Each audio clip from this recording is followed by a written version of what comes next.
Invité Café. Thierry Delmas, bonjour. Bonjour Yorana. Alors donc le bac a démarré, on peut dire, ce matin, enfin en ce moment même, c'est ça, 7h30. Exactement, les épreuves de AF, l'épreuve anticipée de français a commencé à partir de 7h30. Alors le bac 2019 est l'un des derniers bacs dans cette configuration en fait, puisque en 2021 donc aura lieu la réforme qui consacre la fin des séries, mais avec un tronc commun, et puis le nouveau bac donnera plus de place au contrôle continu tout au long de l'année, il faut le dire, et moins d'épreuves écrites et un grand oral. Alors seul le bac général est concerné par cette réforme. La distinction entre les filières professionnelles et technologiques, elle, est maintenue. Levée de bouclier, cela dit, de certains syndicats qui ne voient pas d'un bon œil la disparition de plusieurs filières. Qu'est-ce que vous leur répondez ? Je leur réponds d'abord de se mettre à la place un peu des élèves, c'est-à-dire, vous le disiez dans votre introduction, c'est-à-dire c'est le bac 2021, c'est un baccalauréat qui va permettre de prendre en compte le travail sur le fond des élèves, puisqu'il y a plus de contrôle continu, et surtout, ça va permettre aux élèves d'avoir différents parcours, des parcours qui ne seront pas obligatoirement centrés uniquement sur le scientifique ou uniquement sur l'économique et social. Les enseignements de spécialité qui vont être offerts et qui sont offerts en Polynésie française vont permettre de diversifier les parcours des élèves en fonction de leurs désirs, mais aussi de leurs capacités. Alors, il n'y aura plus que 4 épreuves en terminale au lieu de 10, avec la dissertation de philosophie et un grand oral, c'est bien cela ? C'est cela. Alors, certains syndicats, le SNETAFO Polynésie par exemple, qui s'exprimaient sur cette réforme, craignent la disparition des programmes établis, car l'enseignement sera modulaire. Alors, je rappelle d'abord que les programmes ont été justement édités en janvier dernier, donc ça veut dire qu'il y a bien un cadre réglementaire qui est un cadre sur les référentiels. Donc, je veux rassurer le SNETAFO sur ce point-là. Et puis, l'enseignement modulaire, c'est aussi un enseignement qui va être encore une fois au bénéfice des élèves, avec un cadre, un programme qui est déjà établi puisqu'ils ont été publiés à partir du mois de janvier. On ne se dirige pas ici vers un bac à la carte ou finalement d'un lycée à un autre. Tout le monde ne sera pas logé à la même enseigne malgré le tronc commun. Non, comme vous l'avez dit, il y a quand même encore 4 épreuves, un grand oral. Ce grand oral, il va permettre justement d'évaluer les capacités et les connaissances transversales de l'élève. Donc non, il n'y aura pas de baccalauréat à plusieurs vitesses. Par contre, il y aura un baccalauréat plus équitable, plus égalitaire. Alors, l'un des objectifs ici de l'État, ce n'est pas de vouloir supprimer des postes de fonctionnaires, par exemple. On le voit, l'une des revendications de certains syndicats, pas tous, c'est justement la crainte de suppression de postes. C'est pour cela que, par exemple, certains ne veulent pas corriger les épreuves du bac. Alors, il faut faire une différence entre la situation nationale et la situation de la Polynésie française. Je rappelle que la Polynésie française a eu un maintien de ses moyens. Maintien de ses moyens, ça veut dire qu'on a maintenu l'ensemble des moyens en direction des élèves et on a justement permis de donner plus à certains élèves, comme les REP+, à certains élèves qui ont besoin de plus, donner plus à ceux qui ont moins. Aucune suppression de poste n'est envisagée sur le territoire. Non, les suppressions, il y a eu un ajustement il y a quelques semaines, ça a été d'ailleurs médiatisé, il y a eu un ajustement, mais cet ajustement, il est lié au renforcement de la brigade de remplacement, pas de suppression de postes, mais par contre une réorientation d'un certain nombre de postes vers la brigade de remplacement. Alors certains syndicats, le SNETAFO Polynésie, s'exprimaient donc et craignaient, je le disais tout à l'heure, la disparition donc de certains postes.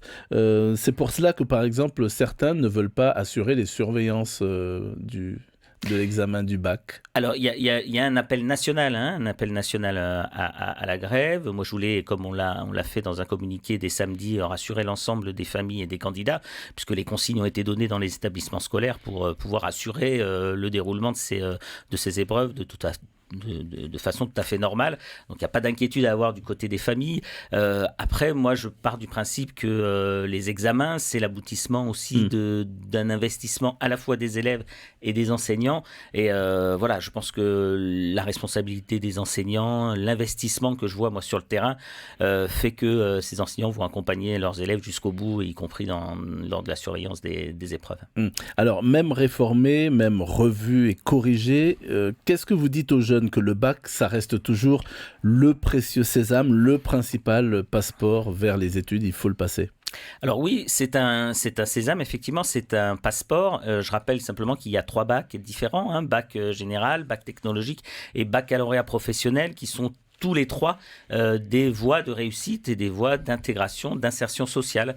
Mais effectivement, ce baccalauréat est aussi la possibilité pour un certain nombre d'élèves de faire des poursuites d'études qui sont quasi obligatoires pour la série générale, technologique aussi, et pour les bacs professionnels, un effort du pays sur l'intégration de ces bacs professionnels dans les BTS. Donc c'est un sésame qui permet de continuer les études. On a des parcours aussi qui peuvent être plus sinueux. Tout le travail des établissements scolaires, c'est d'accompagner ces élèves qui peuvent avoir des fois des parcours un petit peu sinueux, mais qui doivent trouver leur place dans le système éducatif polynésien. D'accord. Ne pas avoir le bac, ce n'est pas dramatique. Ne pas avoir le bac, ce n'est pas dramatique. C'est la nécessité de pouvoir rebondir, de redoubler, ou aussi d'aller dans les universités avec cette possibilité aussi de pouvoir avoir une année de transition. Il y a des dispositifs qui se mettent en place en ce moment en Polynésie. Donc il faut d'abord, il y a un deuxième groupe si on est en échec au premier groupe, et puis il faut rester motivé. Le baccalauréat, c'est un sésame, et il est nécessaire de pouvoir ne pas se dire je ne vais pas l'avoir, mais de se dire j'ai fait ce que j'avais à faire pour l'avoir et s'accrocher. La réforme justement qui est annoncée, est-ce qu'elle ne se veut pas justement un peu plus juste, un peu plus équitable par rapport à certains élèves, on le voit très bien d'année en année, qui travaillent très bien tout au long de l'année, puis le jour de l'examen, bien pour X raisons, soit perdent leurs moyens, etc., et ne réussissent pas l'examen. C'est exactement l'objectif de cette réforme du baccalauréat, c'est-à-dire de pouvoir s'appuyer sur le travail de fond d'un certain nombre d'élèves, tout en ayant le maintien des preuves qui sont finalement des épreuves un peu rituelles, c'est-à-dire des épreuves où on est des épreuves sur table. Mais effectivement, ce bac, il va permettre de s'appuyer sur des élèves qui sont aussi investis sur les 2 ans à travers les contrôles continus et à travers les notes obtenues au cours de son parcours scolaire. Alors l'an dernier, le taux de réussite avait légèrement fléchi, 82,8, c'était un peu moins de 2,2, 2,1, c'est ça, par rapport à l'exercice précédent. Ce léger fléchissement, il était dû à quoi ? Alors d'abord, c'est un fléchissement qui est lié au baccalauréat technologique. En fait, le baccalauréat général continue d'augmenter. Il y a eu un fléchissement sur le bac technologique et sur le bac professionnel qui était... alors d'abord, c'est un léger fléchissement, il faut le dire, mais ce léger fléchissement, il était lié aussi à un certain nombre de modifications, de réformes de certaines filières. Je ne suis pas très inquiet. Encore une fois, les statistiques, il faut faire attention. Il faut aussi voir les résultats en absolu, en valeur absolue. Je ne doute pas que cette année, les enseignants auront tout fait pour que les élèves réussissent et que ce taux de baccalauréat continue d'augmenter. D'ailleurs, sur le baccalauréat professionnel, il y avait aussi une légère baisse au niveau national. Alors, cette réforme du bac va nous faire vieillir un peu plus. Vous gardez quel souvenir de votre bac, vous ? Un souvenir quand même de stress, parce que c'est comme vous le dites, à mon époque, c'était vraiment on jouait tout sur quelques épreuves, donc effectivement un moment de stress, mais aussi un moment de soulagement et puis de solidarité, de joie avec mes camarades quand on a réussi le baccalauréat, et surtout de dire que c'est une page qui se tourne. Moi, j'étais beaucoup plus à l'aise sur les études universitaires, je l'étais moins jusqu'au baccalauréat, même si j'ai obtenu mon bac scientifique, mais je me suis plutôt réalisé dans l'enseignement supérieur. Merci beaucoup Thierry Delmas d'avoir accepté notre invitation. Encore une chose, votre emploi du temps aujourd'hui, c'est quoi ? Alors, mon emploi du temps aujourd'hui, c'est d'abord, en sortant d'ici, je vais m'arrêter dans 1 ou 2 lycées pour voir comment ça se passe, parce que je crois que c'est important d'être sur le terrain et d'être auprès des chefs d'établissement qui sont des chefs de centre et sans qui le baccalauréat ne pourrait pas se dérouler, au même titre que l'investissement des enseignants.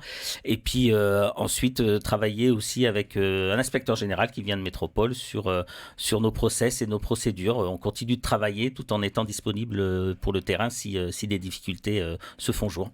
D'accord, donc vous serez en vacances quand ? Au soir du 5, 11 juillet ? Le directeur général, il sera en vacances plutôt vers le 17 juillet pour 10 petits jours.